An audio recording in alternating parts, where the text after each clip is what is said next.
Hello and welcome to Lunchtime Politics, reaching you live from our global headquarters here in the nation's commercial nerve center, Lagos.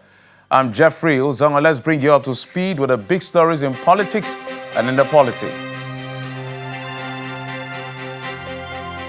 Relative peace reported in Osun State following concerns over possible disturbance given the directive by the APC to its reinstated chairman to take charge of council, as Governor Adeleke asked newly sworn-in elected chairman to stay clear the LG secretariat.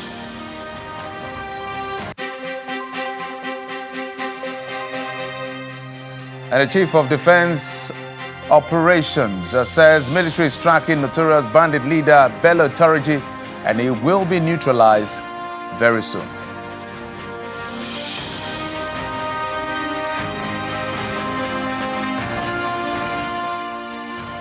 Thanks again for joining us on the program. We will talk about something that has been in the front burner in the last few days since IBB, the former head of state, Ibrahim Badamasi Babangida, had actually written a memoir chronicling his journey as a military man, covering everything that has to do with the coups, June 12, and everything in between. We'll explore that conversation with Senator Shehu Sani, who is the senator who represented Kaduna Central, in just a moment. But before we get to all of that, let's tell you that the Chief of Defense Operations, Major General Emeka Onumajuru, has declared that there is no forth and back, or back and forth, if you will, between the military and the bandit leader, Bello Turji, as efforts are ongoing to tracking the bandit leader. Major Onumajuru was speaking against the backdrop of the recent imposition of levy by communities on communities in some states in the north by the bandit leader Bello Turji, assured that the affected communities that the military is protecting them and is urging them not to pay any form of ransom or levies to protect themselves. He was guest on our program, The Morning Brief. There's absolutely no forth and back between Bello Turji and the armed forces. No forth and back. As I speak, Bello Turji is hiding. He's completely in hiding. And the armed forces is tracking him. And very soon he will be eliminated. Now, the communities need to believe that the armed forces is protecting them. Communities need to believe that. And when they believe that, it's a question of calling anybody that asks you to pay protection money or ransom bluff, because the armed forces is there to protect you.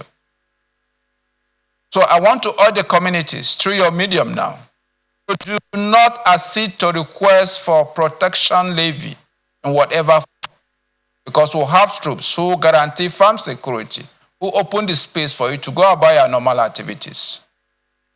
The assurance we are giving is that we'll have troops deployed, who have conducted an extensive mapping of communities at risk in Zamfara, in Sokoto, and the security of those communities have been prioritized by the theater headquarters, Operation Fasan Yama, in terms of rapid response, in terms of close deployment, in terms of provision of security for farming, particularly when there are cluster farms. So with that level of security, communities can be rest assured that the military is there to protect them.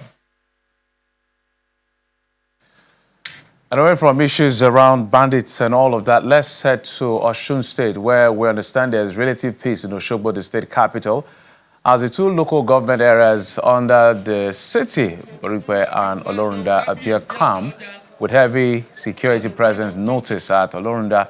Neither the newly elected chairman nor the reinstated chairman was seen at the local government. However, at Boripe local government area, the headquarters at Irabiji, the APC had gained entrance into the council.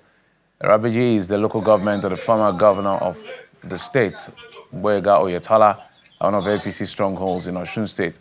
Correspondent reports that security agents are positioned around the local government secretariat, while some are positioned strategically on major roads, conducting stop and search operations to avert any breach of peace.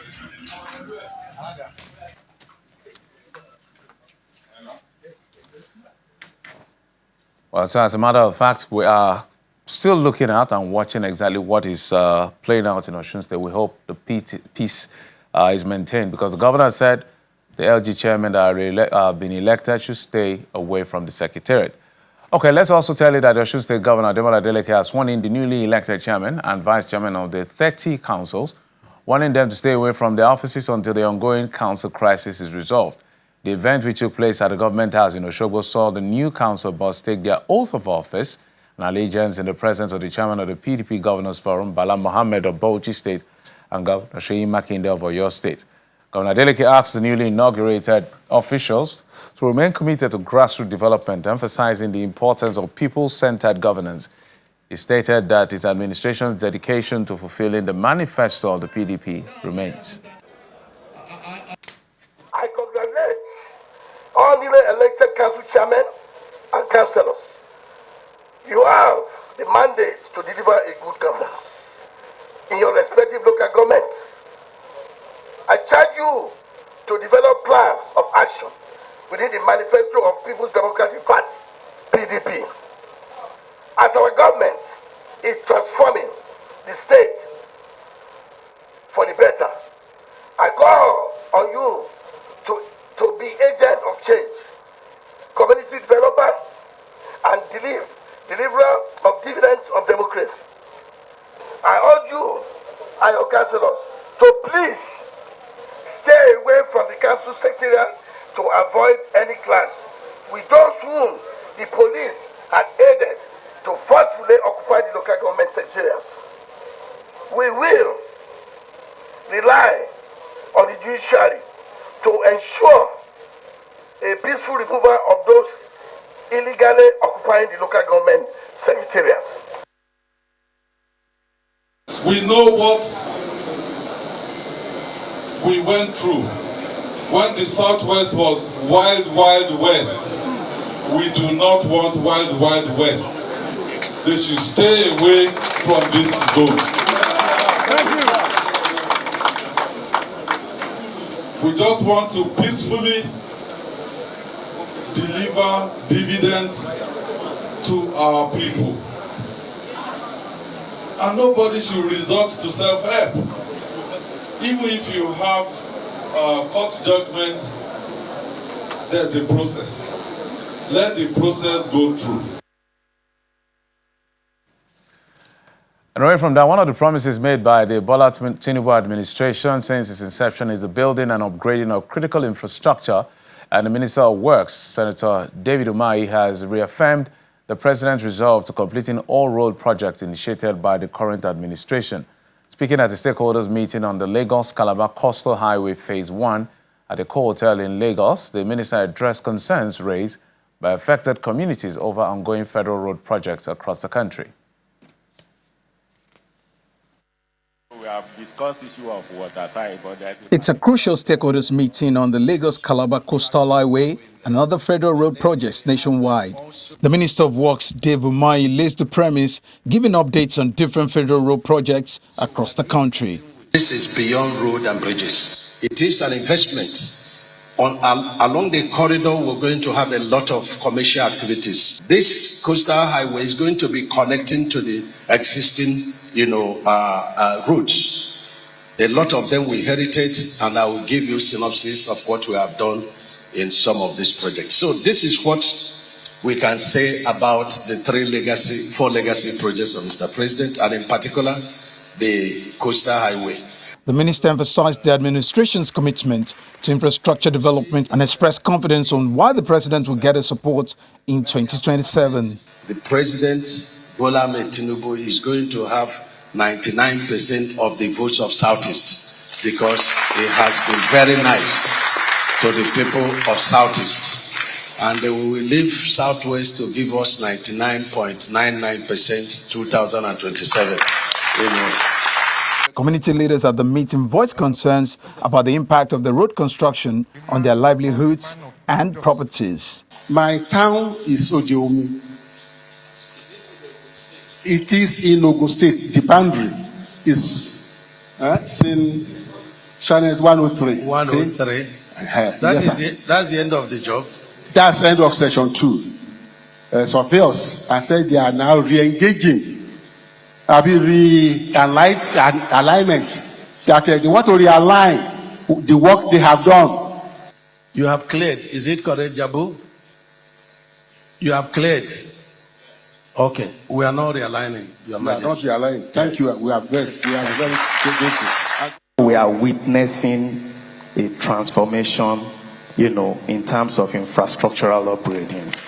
The entire Lekki-Epe corridor is being opened up by this administration, and we are very happy with what is going on. And we will assure you that we'll continue to support you. We will feel left out from the development, from the stretch of road. None of them terminated in the southeast.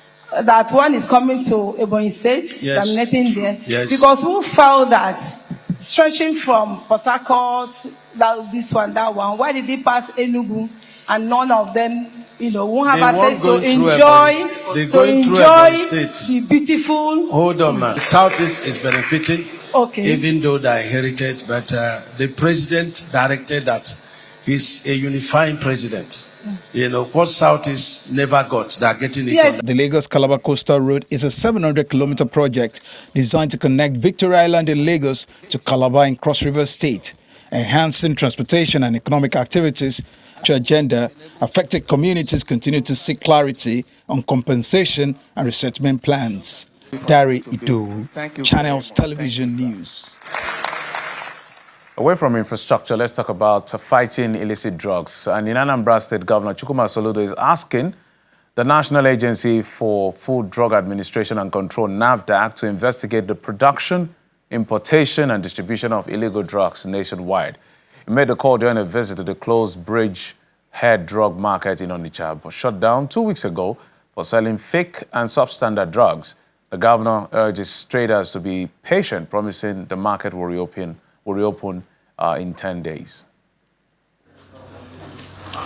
The Ogbogu Bridge Head Market in Onitsha remains deserted 2 weeks after NAFDAC shut down over 4,000 shops for allegedly selling counterfeit and illegal drugs. Governor Soludo recently visited the market to assess the situation. All of them came in their shops. NAFDAC's Southeast Controller, Martin Made, briefs Governor Soludo on the ongoing investigation into illegal drug sales at the closed Ogbogu market, including activity at a nearby plumbing section of the building materials market. This development has surprised the chairman of the Onitsha Building Materials Traders Association. They show me, they say tramadol, isn't it? They say it's the contraband drugs. Yeah. They also show me the codeine, and the many more names I don't know. So they are being stored here. Yes, sir. We need to have a decent society. That's true. I think what we're here is to make sure, NAFDAC, you've come to do your job, to clean the place, help us to clean up, and so that our people can have access to safe medicine. But I mean, what we now have to find out is the middleware, how we do it in such a way that the innocent people do not also suffer. They proceed to other areas in the market, and the search operation continues as heaps of medicines are ransacked by the NAFDAC crackdown team for more discoveries. The governor, however, has a worrying concern that calls for a thorough investigation of the entire ecosystem. More fundamentally, we must step back as a people and ask the deep questions. It shouldn't just end with collecting this and going to destroy them, because we need to trace this thing back to who is making it. Since this has been banned worldwide, who is still, because this wasn't made here. So I think there is a much wider concern that we need to get, because I worry about the health of my people. Governor Soludo reminds traders that drug regulation falls under federal jurisdiction, but remains hopeful that the market could reopen in 10 days following new arrangements. He urges traders to begin self-policing their businesses. Within ourselves, we must start self-policing. We must make sure that we are going to clear off the fake, adulterated, substandard and dangerous drugs. This is going to be ended no more than the next 10 days. Governor Soludo concludes his tour with a visit to the Rapid Response Squad premises in Okuzo, where Police Commissioner Ikoyi Otuga leads him on a facility tour. We'll take a quick break now. When we come back, we'll bring you more political story, including the fact that as we speak, the governor of Ondo State, Lucky Ayedatiwa, is sworn in as governor of the state. He's the incumbent who took over from his principal who passed on about 2 years ago. Join us again.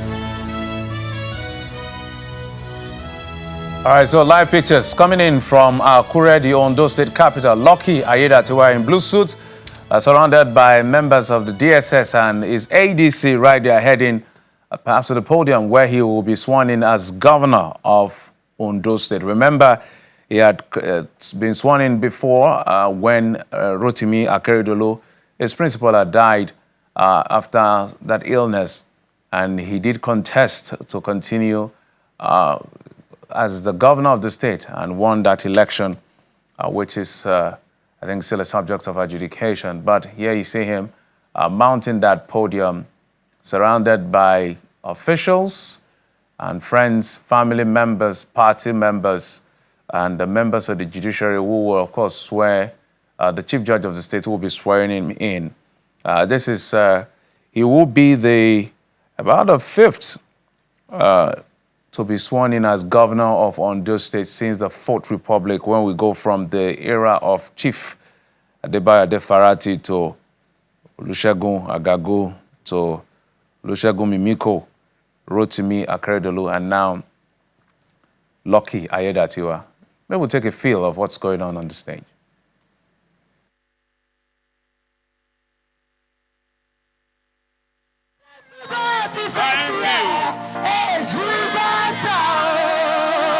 Thank you.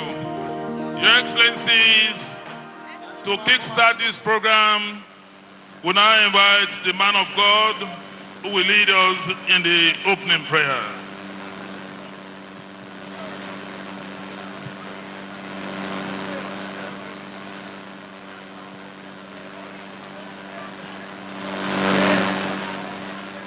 I stand on the existing protocol. I crave your indulgence just in case if anyone has been missed out. Distinguished guests and leaders, people of Ondo State, today we do not only celebrate an inauguration, but we celebrate the beginning of a new chapter and indeed a new phase defined by action, progress, and by relentless pursuit of an equitable society for the people of the Sunshine State. I feel humbled, delighted at the same time for the privilege and honor to stand before you and offer prayers on behalf of the governor and the governor-elect, Dr. Lucky Orimi's son. All right, so we're touching base with Ondo State just to catch. We'll get to that moment when the swearing-in will take place in the life of the program, if we're still here on the program when that happens. But let's tell you that in his ongoing effort to enhance national security through non-kinetic means, the Nigerian Army is engaging the public and especially the youth to promote peaceful coexistence through responsible online behavior. Speaking at a seminar organized by the Office of the Chief of Army Staff in Yola, Adamawa State, Major General Emmanuel Ndagi, Director of Defense Research and Development Bureau, emphasized that social media can be a powerful tool for destabilization, but stressed that the Army's advocacy is for its positive use. Let's take a listen. 39th Social Media Seminar in Yola, Adamawa State, with a focus on promoting national security through responsible online engagement. The seminar, which has drawn participants mainly from youth active on social media, aims to address the growing concern over the misuse of social media platforms to compromise national security. The need for greater collaboration between the Army and the civilian populace is brought to the front burner. The event is designed to offer an ambience for all social media influencers, bloggers, media practitioners, and of course the general public to freely interact with the Nigerian Army towards promoting our national security. Concerns about the misuse of social media platforms and its far-reaching consequences for national security also take center stage. I'm aware that the event is dedicated strategically. Again, our talented youth need to be aware that their activities on social media have a tremendous impact on our nation's security. There is no gainsaying that Nigeria is endowed with a highly resourceful, youthful population ready to be harnessed for productive activities. The way the world is going in terms of security and the number of people, the millions that are online every single day, we have to ask ourselves this question: are we helping and aiding security, or are we working against it? So to harness this power and understanding that knowledge is power, how do we ensure that social media users understand what national security is all about and their own role to play? The benefit of the seminar is also highlighted. People do post things that they are not supposed to post online, and it can affect the security information concerning the country. Like the NSAS protest, which went viral, was because of the videos that people posted online. So it's actually a good one for them to enlighten people to know what to post and what not to post. With over 600 participants from various sectors attending the seminar, the need to strengthen civil-military relations for national security remains paramount.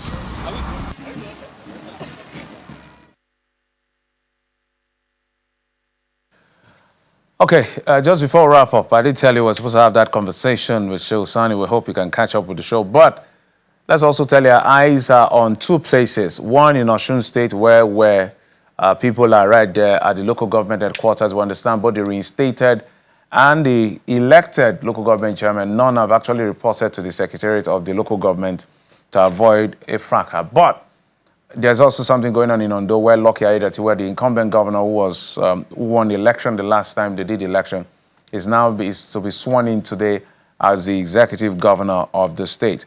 But just to bring you up to speed, for those of you who may not have been following that, Ibrahim Badamasi Babangida had written a book called A Journey in Service, a memoir of his, talking about when he joined the military until he left office. And of course, the book, it looks like rather than provide answers, is generating more questions and controversy. But he did say a few things which I want to run, just show you some of the excerpts of that book. And one of the things he said about June 12, why that annulment happened. If my producer can get me to that very first slide where he talked about, I remember saying these nefarious inside forces opposed to the election have flanked me.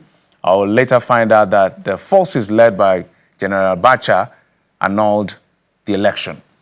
So basically blaming the annulment of that election on what we call deep state. Deep state are people that are not necessarily in government, but they have some level of power to be able to control. If you go to the next slide, some of the things he said in the book, that a lot of reactions have been coming through. He said, as I stated earlier, apart from concerns about my safety, the army was so factionalized, I feared that any overtly strong move on my part could have led to a bloodbath of a military coup.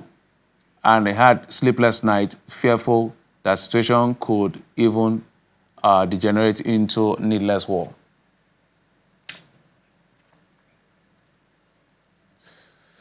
I understand our guest is in Abuja studio, Senator Sheikh Sani, is a former senator representing Kaduna Central. Distinguished, thank you for coming on the program. Thank you for having me.